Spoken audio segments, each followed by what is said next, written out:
What's up, everyone? Welcome to Breaking Tables. I'm your host, Alex, and today we've got a big show. We're going to be talking about all the news that broke earlier in the day, a big trade, and a release of a star player that was a former Bill. So without any further ado, let's get into it. Trent McDuffie, Kansas City cornerback, traded to the LA Rams. The Rams gave up their first rounder, pick 29, their fifth, their sixth, and their 2027 third round pick. A big haul, well-deserved. I think it's pretty even value, way better than giving up 2 firsts for Ahmad Gardner, I'll say that. But I think it's great value. The Chiefs now have 2 first rounders, pick 9 and pick 29. And a cool little nugget I saw, the Rams have only used their own first round pick once in the last 10 years, trading it otherwise, which is really cool. It's definitely a unique philosophy, an unorthodox one, but obviously it's worked. They've always been contenders, and they've come away with 1 Super Bowl with Matthew Stafford. So I really like the trade for both sides, to be honest.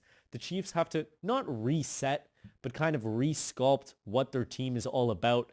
And moving on from McDuffie saves you a lot of money because he is due for an extension and gets you a big, crucial first rounder and a third next year, which I really like. Next up, we got the former Buffalo Bill, Stefon Diggs, released from the New England Patriots. I'm sure some people saw it coming, but it was definitely up in the air if he was going to be a Patriot come 2026. And obviously, the Patriots want to move on from him, saving a lot of money.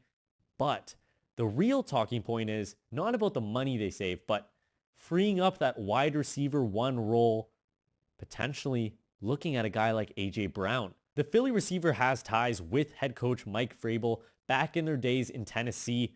He was very successful there, and he's kind of had this dry spell in Philly.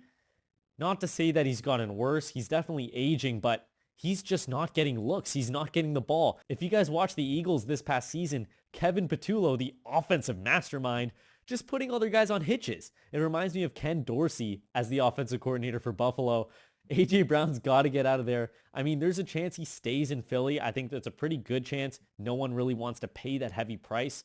But I could see the Pats give up a second and a third or a first even for a guy like A.J. Brown. Get Drake May a real number 1, better than Stefon Diggs. Not to discredit his production or anything like that. Diggs had a pretty good year, but getting A.J. Brown in there back with Mike Vrabel would be awesome to see. And like I said, Diggs had a pretty productive year. 85 receptions for 1,013 yards and 4 touchdowns. That's pretty good. I mean, you're coming off of a season-ending injury. What more can you really ask for from an aging veteran that seems to always have his name in the media? Self-inflicted too. He is just a head case, and he's probably on his way to his 4th team in 4 years. Loaded receiver market. Let's talk about that. From entering free agency, we didn't really know how this receiver market would look like, but now you got guys like Mike Evans, Devontae Adams, Stefon Diggs, A.J. Brown maybe even getting traded, Rashid Shaheed, Romeo Doubs. What a market. Oh, Alec Pierce, sorry, forgot him. Alec Pierce, obviously better than Romeo Doubs and Rashid Shaheed, but man, this is going to be an amazing market. Really excited, as well as this could make Alec Pierce, Romeo Doubs, and Rashid Shaheed even cheaper when you have guys like Stefon Diggs hitting free agency. I think most teams would prefer Diggs over Doubs and Shaheed. Maybe not Pierce because he's younger and he's coming off of a great year, but it definitely makes everyone cheaper. Really like to see that from a Bills fan's perspective. Now, before I get to some other news that broke today, some other releases, I want to talk about Buffalo Bills center Connor McGovern, who's scheduled to hit free agency. Some news hit today that he's probably not coming back.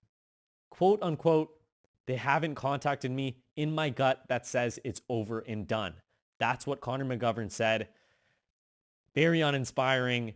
I really thought he'd be back. I was very excited to see that contract extension announcement, but it doesn't look like he's going to be back as a Bill. And we also heard from GM of the Buffalo Bills, Brandon Beane, kind of sealing the deal, shutting down any rumors of an extension. He said, quote, "There's no hard feelings if they go maximize their dollars and we can't afford it." Now that pretty much seals it. Obviously, McGovern is in line for a much bigger contract than what Buffalo brought him in for. They brought him in for 3 years, $22.5 million. It's not going to be anywhere near that. It's definitely going to be north of 10 million, maybe north of 15, especially with how the center and guard market has exploded these past couple of years. And with the salary cap increasing by over more than 20 million, It's very, very sad that a guy like Connor McGovern is on his way out with Buffalo. Again, I just thought after bringing back Alec Anderson, paying him more than what the tender would have offered, and David Edwards also being up for free agency, Connor McGovern had a much better year than Edwards. I thought all signs pointed towards bringing back McGovern to a multi-year extension. Obviously not. Sad to see a guy like that go. Was viewed as a leader, brought everyone together. He had those pizza parties during the week. That glue guy, that's what you want your center to be. I just hope Alec Anderson can do that, or whoever our center is in 2026. And before I wrap things up here, the Minnesota Vikings are releasing defensive tackle Jonathan Allen. They've already released defensive tackle Javon Hargrave. They're definitely cleaning house. Possibly a landing spot for Caleb Banks. We already talked about it a couple videos ago. Maybe that's the spot. I'd love that for a guy like Caleb Banks. A lot of room. Again, you're freeing up 2 starters. Jonathan Allen and Javon Hargrave, they're getting old. They're occupying a lot of money. Makes sense from their perspective. But now you got to go for the replacement. Caleb Banks could be that guy. And lastly, the Chargers are releasing Mekhi Becton, former guard and tackle. He'll definitely get scooped up somewhere else. Not for a pricey deal, but he is still starting caliber. And that's all I have for you guys today. I figured I'd put together all the big headlines that broke today into one video to give you guys a little update on the NFL and what's going on. Expect way more of this come free agency March 3rd.